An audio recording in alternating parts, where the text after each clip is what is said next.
Good morning, everybody. James Smith over here at Ed Bozar Chevrolet. I hope everybody's having a great Wednesday today. We're about halfway through the week. It's almost weekend time for us. I'm driving a 2017 Tahoe Premier, and guys, this thing is pretty sweet. I mean, it's got all the bells and whistles. It's got sunroof, rear seat DVD for the kiddos. We've got heated and air conditioned seats. But one of the coolest things about this particular truck is it's actually got the updated driver information center. I'm actually headed to get my morning coffee right now, and once I've done that, I'm going to actually show you some of the features from that, including the adaptive cruise control feature that this particular vehicle does have. And the adaptive cruise control is actually available on a few different vehicles that we have. It's available on the Impala, the Malibu, the Suburban, as well as the Tahoe, and I'm pretty sure we're actually going to be changing the body style on the Equinox and the Traverse. I'd be surprised if it's not going to be available on those particular vehicles as well. So stay tuned, guys, and I will see you guys in a second.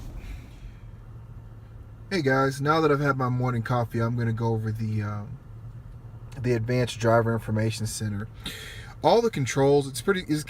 How I'm going to be controlling is going to be by these controls right here. You know, this being forward, this being back, up, down, and then you press this to actually select something. So let me get my phone mounted, and then I will show you how it all works. On the driver information center, the first menu is going to be the vehicle information menu. The first setting is speedometer. When you have the speedometer up, when you're driving on any road that the navigation system registers, it's actually going to show the local speed limit right there in the driver information center for you. If we go down, you have your trip odometer, trip A, trip B, your fuel range with your instant fuel economy and your average fuel economy, your oil life, your tire pressure sensors, and a timer. The next menu is the radio menu. You can see the station displayed right here that you're listening to right now. We're actually listening to XM4. If you scroll over, you can actually browse through any media you have connected to the vehicle as well. Right now my phone is actually connected because the battery's going dead on it, so I can go through my playlist and whatnot. The next is the phone menu. You can see my phone is actually connected to the vehicle's Bluetooth. Scroll over. You can see my recent calls, my contact list, and my favorites. This vehicle is equipped with navigation, so I don't know if you can see it or not. It's pretty bright out today, but this is actually the map. You can see where we're sitting on our lot here at Bozar Chevrolet. And you have different prompts for your route if you have a route set. Last is the vehicle settings. Here you can change the display theme to technology.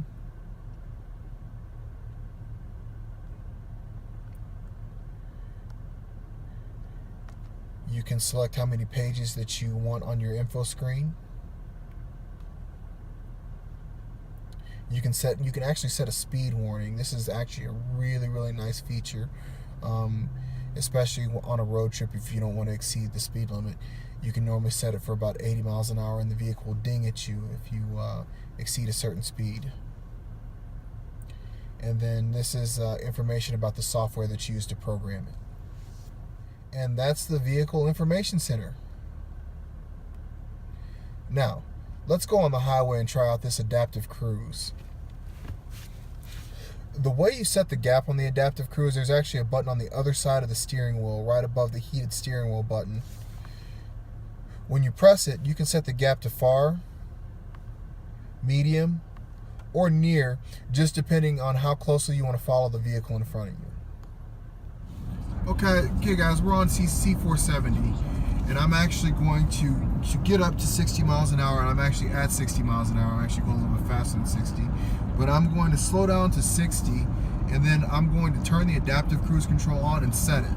So the adaptive cruise control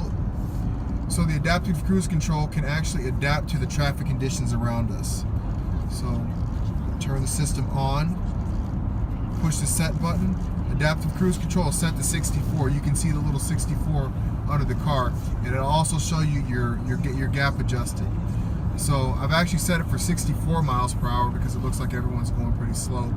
But we're cruising along right now, and it's keeping a following distance from the car in front of me.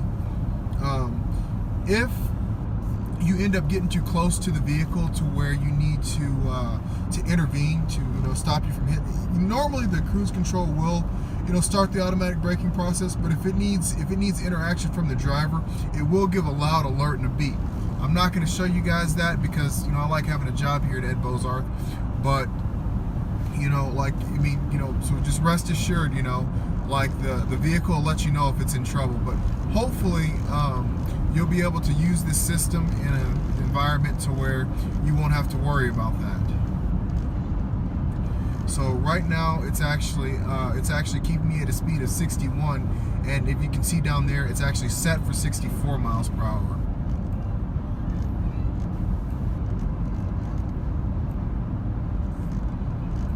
So, and actually the vehicle in front of me is slowing down because we're coming up on a construction zone. So now it's keeping me at a speed of 56 miles per hour. So whenever there's not a solid white line, I'm actually going to get over behind this other vehicle, which is actually going a little bit slower right now. So the vehicle's actually going to slow us down some more.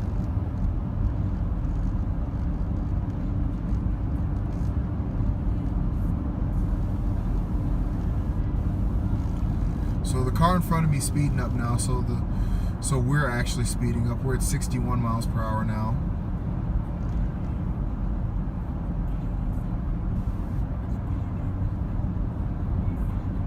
Like, this system is actually good enough to where actually in traffic it'll actually bring this vehicle to a complete stop should traffic gradually come to a stop. I wouldn't necessarily rely on that in like bumper to bumper rush hour traffic, but in this condition, if traffic were to slowly come to a stop, I would ride the adaptive cruise control down to a stop. And guys, that's essentially how adaptive cruise control works. I thank you guys for watching my videos, and please follow me on Facebook, on Instagram, and I'm actually going to be creating my own YouTube channel here in a few days, so I'll share that on my next video. Thank you guys, and I hope you guys have a great rest of your week. Guys, thank you again for watching my videos. If you guys have any questions, feel free to give me a call. My cell phone number is 713-962-1962, or you can email me at jsmith@edbozarth.com. That's jsmith@edbozarth.com. Thank you again for watching.